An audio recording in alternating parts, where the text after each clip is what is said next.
Shows up, no LARP experience, no nerdy stuff, a former Marine, and he just comes, he's like, hey, you guys are at camp, you're doing great. And we have our first game, and we're like, and you know, John, if you want to like play or whatever, you can. Like, obviously you have to stay in this like central location so that if kids get hurt, they can come da-da-da-da.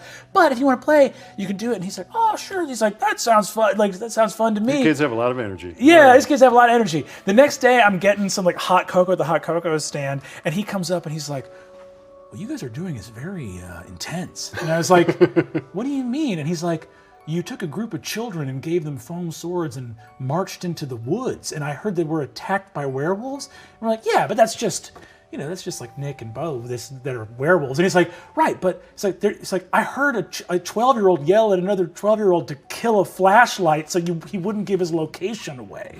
And I was like, yeah, but you know, it's just an adventure. And he kind of went into it, and he was like, right. He's like, this is very similar to the first responder training we were doing. And then he said a line that has haunted me ever since. And I was like, you saying this is similar? He's like, this is very similar to like stuff that happened at West Point. And I was like, what? That can't be true. And he went, well, you know, less orcs, more Al Qaeda. And I went, that's a haunting sentence. Yeah, but